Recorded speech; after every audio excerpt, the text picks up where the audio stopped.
अनेकांना आपल्या भागामध्ये ग्रामपंचायत सदस्य आणि सरपंच होण्याची स्वप्न असतात। मात्र ग्रामपंचायत सदस्य आणि सरपंच कसं व्हायचं हे माहीत नसतं आणि तेच आपण आजच्या व्हिडिओमध्ये जाणून घेणार आहोत। ग्रामपंचायत सदस्य होण्यासाठी एक सोपी आणि ठरवलेली निवडणूक प्रक्रिया आहे।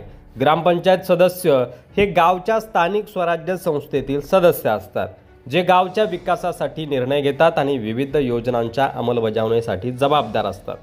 ग्रामपंचायत सदस्य कसं व्हावे तर ग्रामपंचायत सदस्य होण्यासाठी पुढील अटी आणि प्रक्रिया असते। उमेदवार भारतीय नागरिक असावा लागतो। उमेदवाराचे वय किमान 21 वर्ष असावे लागते। उमेदवार हा त्या गावात राहणारा आणि निवडणूक क्षेत्रातला असावा लागतो। उमेदवाराने निवडणुकीसाठी अर्ज दाखल केला पाहिजे आणि निवडणूक आयोगाच्या नियमानुसार त्याला स्वीकृती मिळाली पाहिजे। ग्रामपंचायतीतून निवडलेले सदस्य गावच्या विकासाच्या योजनांमध्ये महत्त्वाची भूमिका बजावत असतात। त्यांना गावाच्या प्रशासनाच्या कार्याची अंमलबजावणी आणि ग्रामविकास उपाययोजना राबवण्याचे अधिकार असतात।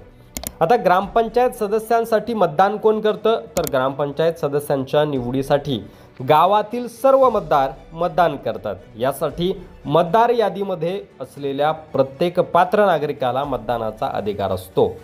निवडणुकीसाठी पात्र असलेल्या प्रत्येक नागरिकाला मतदार यादीत नोंदवलं गेलं पाहिजे।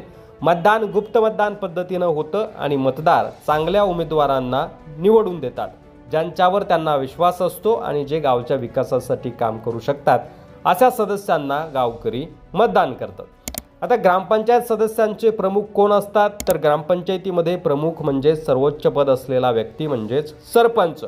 सरपंच हे ग्रामपंचायतीचे प्रमुख असतात आणि त्यांच्या नेतृत्वाखाली ग्रामपंचायत सदस्य काम करत असतात। आता सरपंचाची निवड कशी होते तर सरपंचाची निवड ग्रामपंचायतीच्या सर्व सदस्यांच्या मतदानावर आधारित असते।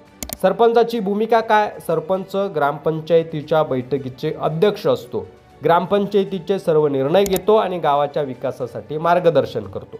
सरपंच हे ग्रामपंचायतीचे राजकीय प्रमुख असतात, तर ग्रामपंचायत सदस्य हे तंत्रशुद्धपणे गावच्या विविध बाबींच्या अंमलबजावणीसाठी काम करतात। ग्रामपंचायत सदस्य होण्यासाठी उमेदवाराला निवडणूक अर्ज दाखल करावा लागतो आणि गावातील मतदार त्यांना मतदान करून निवडून देतात। गावच्या विकासासाठी एकत्र काम करणारे सदस्य सरपंचाच्या नेतृत्वाखाली काम करतात आणि ग्रामपंचायतीच्या सर्व विकास कार्याची जबाबदारी घेतात। अशा प्रकारे तुम्ही तुमच्या ग्रामपंचायतीमध्ये सरपंच किंवा सदस्य होऊ शकता। व्हिडिओ जर आवडला असेल तर जास्तीत जास्त शेअर करा, चॅनलवर नवीन असाल तर सबस्क्राइब करा।